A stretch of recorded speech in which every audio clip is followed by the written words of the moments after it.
So from a public safety perspective, we've been the single point of contact for FirstNet, and we've done a lot to shore up our infrastructure statewide on the voice side of radio. What I see really is a convergence down the road for public safety communications when you think about next generation 911, things like moving and pictures to 911 via text. So we've got a number of programs that have been somewhat stovepipe.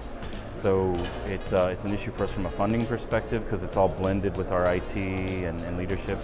So essentially we're looking to create a single public safety communication division within the agency that can tie all of that together when we talk about voice response, broadband, FirstNet, land mobile radio, 911, and hopefully have a comprehensive approach to that. Public safety, we have just created a partnership between our Department of Public Safety, who actually houses our National Guard, State Bureau of Investigations, and another three-letter acronym, everything you can think of.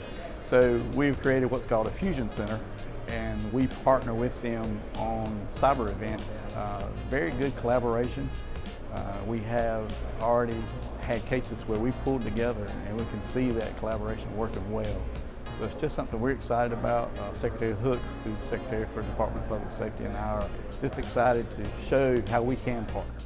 Public safety, so just a few weeks ago, we launched, you may have seen it online, Text to 911 in the state of Delaware. And so the kind of theme is, call if you can, text if you can't. So the preference is always call us if you have an emergency, but if you're in a situation where you can't, then text.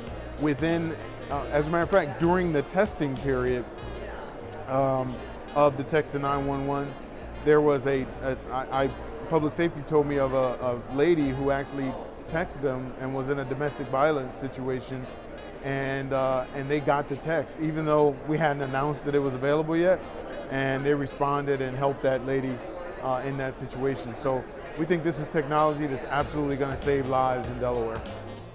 We have some really interesting things going on there. So we have a criminal justice information system that is in the last bit of software release. So it's going to come up at the end of this fiscal year in July. That is connecting together a broad array of constituencies with information and workflow. So we've got our local police departments, our state police, judicial branch, Department of Corrections, all being able to electronically share information. Really going to speed up the process of moving people through the system and make sure that first responders and people who are going into dangerous situations have the best information that they can before they go in. Public safety has gotten to be an interesting field as everything shifts to kind of a digital environment, it's all going there. And so recently, areas where we've not had any exposure in the past, for example, security cameras, have not been a part of our systems or networks or core services that we provided. But now we see that differently, where the legislature is coming in and asking us to help maintain and modernize and provide governance and structure for security cameras, security locks, alarm systems, things of that nature in our various correctional facilities. So now we find ourselves in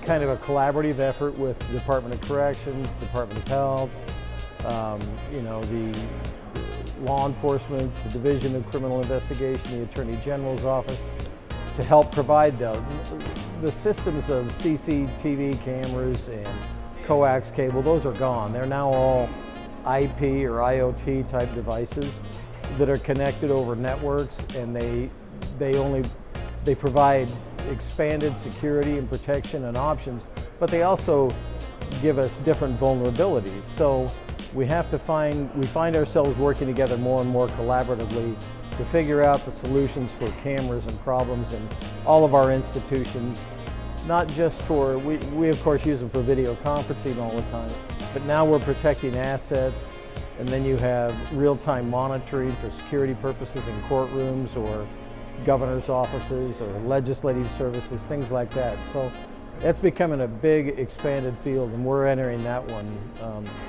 full force, frankly.